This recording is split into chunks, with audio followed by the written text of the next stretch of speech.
हसीना का प्रत्यर्पण, ये कितना बड़ा इशू रहने वाला है आने वाले दिनों में?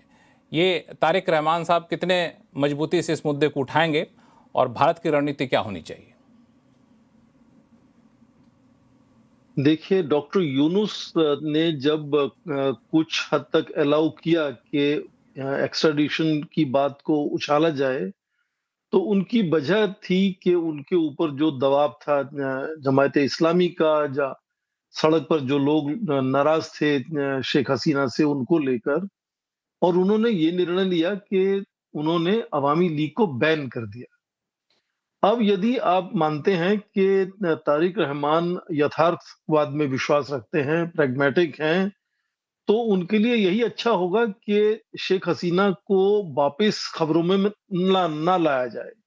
उस विषय को इतिहास में दबा दिया जाए, ताकि लोग धीरे-धीरे शेख हसीना को बांग्लादेश में भूल जाएँ। ये उनकी कोशिश, प्रैग्मैटिक एक तरह से अप्रोच से यदि देखें तो यही उनकी कोशिश होनी चाहिए। तो इस मुद्दे को लगातार लटकने देंगे, हो सकता है इस बात को भारत पर कुछ प्रभाव बनाने के लिए कभी-कभी इस्तेमाल करेंगे। आपको याद होगा कि वो 2001 से 2006 तक जब सरकार थी बीएनपी की, तब वो सरकार में नहीं थे, पर वो पैरेलल सरकार उनको मानते थे लोग, कि वो हवा भवन एक जगह होती थी, वहां से पैरेलल सरकार चलाते थे।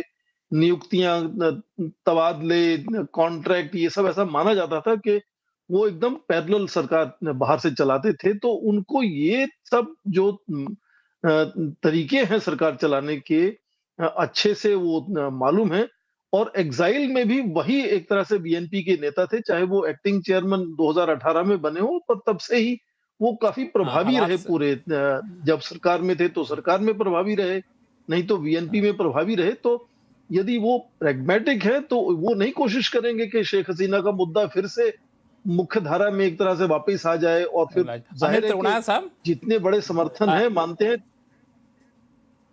मिस्टर त्रिगुणायत, आप सहमत हैं कि वो शायद शेख हसीना के मुद्दे को बहुत नहीं उठाना चाहेंगे? देखिए, ये मुद्दा टेबल के ऊपर रहेगा, इसमें कोई शक की बात नहीं है। लेकिन जैसा उनके खुद स्पोक्समैन ने कहा ये बात को, कि इसके ऊपर रिलेशनशिप को इम्प्रूव करना डिपेंड नहीं करेगा।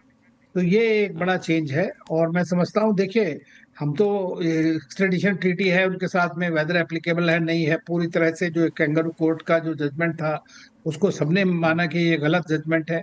और इसकी वजह से तो अगर वो प्रॉपरली दोबारा से करेंगे, लीगल प्रोसेस में बार बार यही कहा है कि जो लीगल सिस्टम होगा उसको फॉलो करेंगे, तो उसके बाद देखा जाएगा। लेकिन अभी मैं समझता हूँ कि ये एक मेन मुद्दा एकदम से नहीं होगा। मेन मुद्दा एकदम से नहीं होगा। अविनाश सीकरी मैम, भारत की रणनीति क्या होनी चाहिए? देखिए, सबसे पहले बात ये है कि अवामी लीग को कोई भुला नहीं सकता। अवामी लीग का जो वोट बैंक बांग्लादेश में है वो करीब 35-40% है। ये वोट बैंक कहीं नहीं गया है, बैंक पूरा इंटैक्ट है। और जो इलेक्शंस में हुआ है, ये जो जमात इस्लामी ने पहले कहा, जो उनको नंबर मिले हैं, आंकड़े मिले हैं, वो सिर्फ इसलिए क्योंकि अवामी लीग नहीं थी। तो इसलिए ये एक्सट्रेडिशन की बात तो मेरा ख्याल तारिक रहमान की सरकार जोरों शोरों से बिल्कुल नहीं उठाएगी, लेकिन अवामी लीग की रिहैबिलिटेशन वो करेगी। और वो प्रोसेस तो शुरू हो गया है, क्योंकि हमने सुना भी है कि शायद 12-14 उनके दफ्तर खुल चुके हैं कई अलग-अलग कंस्टिट्यूएंसीज में, और अगले दिनों में और भी खुलेंगे। और दूसरी बात मैं ये कहना कि अवामी लीग को आप इसलिए नहीं भूल सकते क्योंकि जो पिछले 18 महीनों में लॉ एंड ऑर्डर इतनी खराब हुई है, वो इसी वजह से हुई है कि सब दूसरे से झगड़ रहे हैं। पीएनपी जमात से झगड़ रही है, अवामी लोगों को मार के जेल में डाला जा रहा है, मीडिया को मार के जेल में डाला जा रहा है, हिंदुओं, क्रिश्चियन, बुद्धिस्ट, कुछ भी अहमदियत, उनको मार के जेल में डाला जा रहा है। तो ये सब चीजें होती हैं।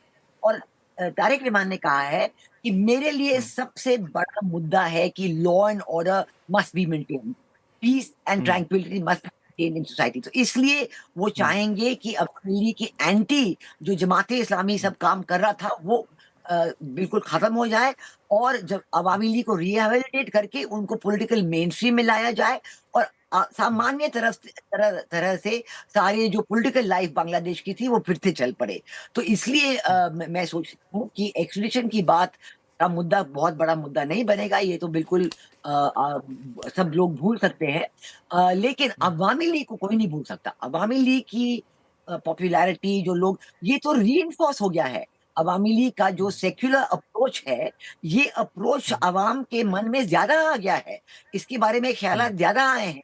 क्योंकि जब उन्होंने देखा कि जमात इस्लामी क्या चाह रही है, कि वो शरिया लॉ चाह रही है, कि वो औरतों को बिल्कुल कोई हक नहीं देना चाह रही है, कि वो माइनॉरिटीज को कोई हक नहीं देना चाह रही है, तो लोग फिर से अपना अवामी लीग के नहीं, तो ऐसा क्यों ना किया जाए वीना सिकरी मैम, ऐसा क्यों नहीं कर सकते हैं कि जमाते इस्लामी को बैलेंस करने के लिए अवामी लीग पर से जो पाबंदी है उस पाबंदी को हटाया जाए और हटा करके कानून के तहत चीज़ों को स्थापित किया जाए, तो ये आपके लिए ज़्यादा आसान होगा, आपके लिए मतलब तारिक रहमान के लिए।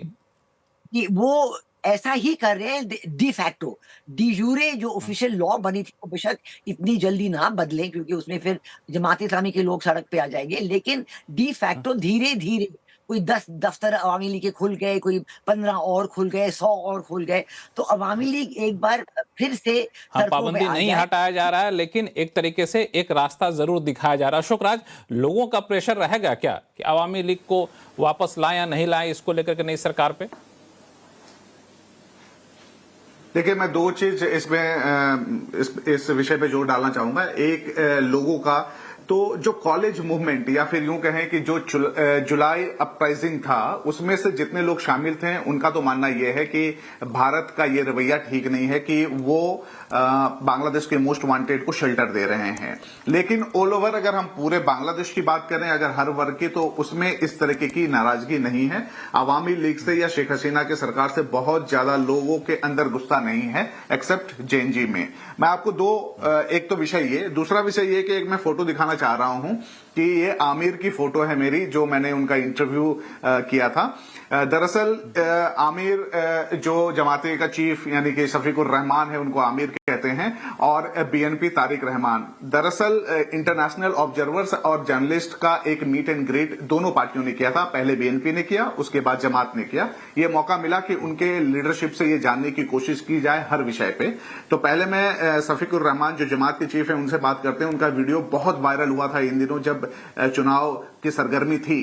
तो उन्होंने कहा था महिलाओं को घर पे रहना चाहिए, बच्चों को संभालना चाहिए, या फिर हाउसवाइफ की जो जिम्मेदारियां अल्लाह ने दी है वो करनी चाहिए। ये ऐसा वीडियो बहुत वायरल हुआ था। तो मेरा उस आलोचना और उस वीडियो को मैं बढ़ाते हुए उनसे पूछा था कि आपका एक वीडियो वायरल हो रहा है, आप क्या कहेंगे? तो उन्होंने ऐसा यूटर्न किया कि उन्होंने कहा कि how I can be anti women, मतलब मैं महिलाओं के खिलाफ कैसे हो सकता हूं जब मेरे पास एक बेबी और मेरी 2 बेटियां हैं जो इस वक्त डॉक्टर की प्रैक्टिस कर रही हैं। तो उनको ये समझ में आ गया था कि मार्केट में या फिर पूरे बांग्लादेश में उनकी जो छवि महिलाओं के प्रति या खिलाफ बन रही है वो उनके लिए ठीक नहीं है। और दूसरा, तारिक रहमान जब प्रेस कॉन्फ्रेंस कर रहे थे, जब वो ये संबोधन कर रहे थे, जब लैंडस्लाइड विक्ट्री उनको मिली, तो कई सवाल आए। उसमें से एक सवाल ये भी था कि क्या आपकी पार्टी या आपके सरकार के नेतृत्व में शेख हसीना का एक्सट्रेडिशन प्रत्यर्पण मांगेंगे? उन्होंने कहा था जो नियम कानून कहता है हम उसको पालन करेंगे।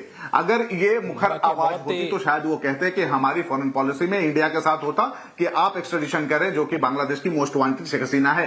बट वो बिल्कुल ऐसा नहीं किया और उन्होंने अपने एडवाइजर की तरफ रेफर करते हुए कहा कि आप इसका जवाब बेहतर दे सकते हैं। और दोनों का जवाब नपातुला था कि जो रूल्स ऑफ लॉ कहता है हम उसको फॉलो करेंगे, यानी कि बहुत ही मामूली और बहुत ही हल्का। तो आप समझिए कि उनकी फेहरिस्त में ये प्रायोरिटी बिल्कुल भी नहीं है कि हम भारत के साथ सबसे पहले अगर मिलेंगे, बैठेंगे तो हमारा एक्सट्रेडिशन का मांग होगा। बिल्कुल नहीं, मुझे नहीं लगता।